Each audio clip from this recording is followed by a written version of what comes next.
అదే RTV app వార్తల్ని క్షణాల్లో చదివే అవకాశం ఉంటుంది. ఒక న్యూస్ పేపర్, ఒక టెలివిజన్ ఛానల్ మీ చేతుల్లో ఎప్పుడూ ఉంటాయి.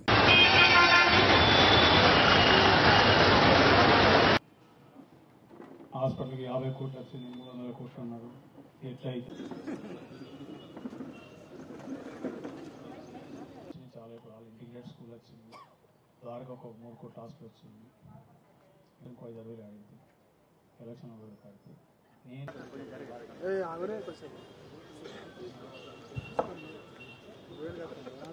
వ్యాపారస్తులు. అదేవిధంగా మా కాంగ్రెస్ పార్టీ ఈ గడిచిన 9 నెలల నుంచి ఏదైతే కార్యక్రమాలు జరుగుతుందో బీజేపీ ఇస్తాం అరువులు ఎవరు రాలేదు. ఇందిరా మిల్లు కూడా కార్యక్రమం స్టార్ట్ అయింది. ఇంకొక 15 రోజుల లోపల శాంక్షన్లు ఇవ్వబడుతుంది. అయిపోద్ది అనుకున్నా కానీ ఆ అదృష్టం ఉన్నట్టున్నది, అది కాలిపోయింది కాబట్టి ఆటోమేటిక్ కూలిపోయింది, లేకపోతే కూలిపోతుంది. సో అది నేను చేస్తానని చెప్పిన దాదాపు 9 కోట్లు పెట్టి అయిపోయింది, రెడీ అని. జూన్ 12కి ఓపెన్ చేస్తున్నాం. కాలేజీ ఉన్నాం.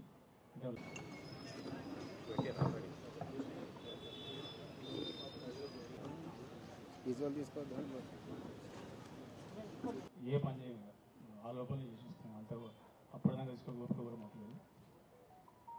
మిగిలింది పోయిన జూన్ అడ్మిషన్ 19,900 చిల్లరైంది. దాదాపు 4,800 మంది పెరిగింది. ఈ సంవత్సరం ఇంకొక 5,000 పెరుగుతుంది. నాకు తెలిసి మన నియోజకవర్గంలో దాదాపు ఒక 1,500 నుంచి 2,000 కోట్లు విద్య జరుగుతుంది.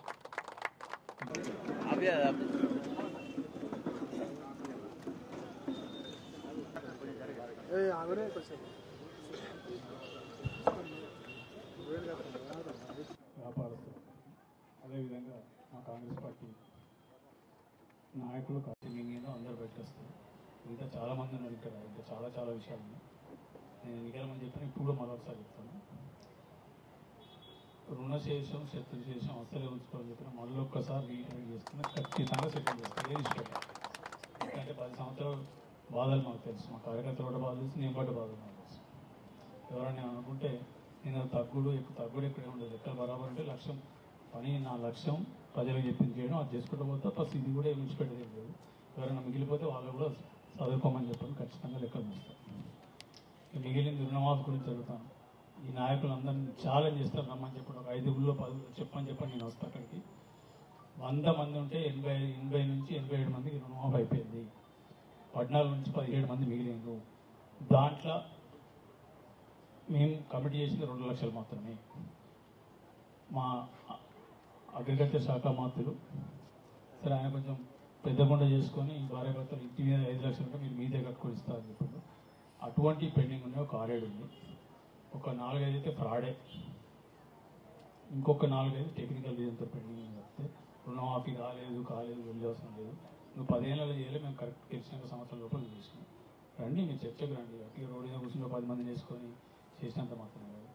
మీ వడ్ల లెక్కలు తీస్తా, రుణమాఫీ తీస్తా, గ్యాస్ లెక్కలు తీస్తా, కరెంట్ లెక్కలు తీస్తా, ప్రాజెక్టు లెక్కలు అయితే ఉండనే ఉన్నాయి. ఏమున్నాయి ఇవన్నీ తీస్తాం సిద్ధంగా ఉన్నా. మేమేం చేసినాం, మీరేం చేసినాం కానీ సిద్ధంగా ఉన్నాం. ఇక్కడ ఇంటర్నేషనల్ ఫిష్ పాండ్ మీరు ఎక్కడ విన్నారా? అది కూడా వచ్చింది. ఇంకొక 15 రోజులు అది కూడా శాంక్షన్, అంటే గవర్నమెంట్ ఆఫ్ ఇండియా శాంక్షన్ అయింది. పేపర్ వర్క్ ఏదో నడుతుంది, అది కూడా అవుతుంది. రైతులకు సంబంధించిన మటుకు ల్యాండ్ ప్రపోజల్ ఇచ్చినాం. ఇంకో 4 రోజులు క్లియర్ అయితే 1,00,000 రూపాయల 10,000 టన్నుల గోడౌన్లు కడుతున్నాం. 2 గోడౌన్లు, 5,000 టన్నులది ఒకటి, 5,000 టన్నులది ఒకటి గోడౌన్లు కడుతున్నాం. 7.2 ఎకరాలు ల్యాండ్ అలాట్మెంట్ ఒకటి రేపు క్లియర్ అయితే సోమవారం కదా. క్లియర్ అయినాక వాళ్ళు వేర్ హౌసింగ్ కూడా స్టార్ట్ చేస్తున్నారు. అంటే రైతులు పండించే పంటకు ఎటువంటి ఏదైనా మార్కెట్ ఉన్న గ్యాప్ బాగున్నప్పుడు స్టాక్ పెట్టుకునే అవకాశం చూసుకొని ఇప్పుడు చేస్తున్నాం. తర్వాత ఖచ్చితంగా ఇంకో 6 నెలల ఇంకో సంవత్సరం కూడా మన నియోజకవర్గంలో పండిన మొత్తం పంట నిజంగా మార్కెట్ భయానకంగా ఉన్నప్పుడు మొత్తం గోడౌన్లో స్టాక్ చేసుకునే కెపాసిటీ కూడా తయారు చేసి పెట్టాం. అందరినీ చూసుకుంటున్నాం, రైతులను చూసుకుంటున్నాం, రైతు కూలీలను చూసుకుంటున్నాం. వ్యాపారస్తులు కావాలి, మాకు లేబర్ కావాలి, అమలు కావాలి, షాపులలో పనిచేస్తారు కావాలి, వేరే అన్ని రకాల అంటే రైతు కూలీలు, ఇట్లా ప్రతి రంగాన్ని ప్రతి వాళ్ళని మాకు కాపాడుకునే అవసరం మాత్రమే కాపాడుకుంటున్నాం. కాంగ్రెస్ మరిన్ని వీడియోస్ కోసం ఛానల్ ని సబ్స్క్రైబ్ చేయండి, లేటెస్ట్ అప్డేట్స్ కోసం వాట్సాప్ ఛానల్ ని ఫాలో చేయండి అండ్ లింక్ డిస్క్రిప్షన్ లో ఉంది.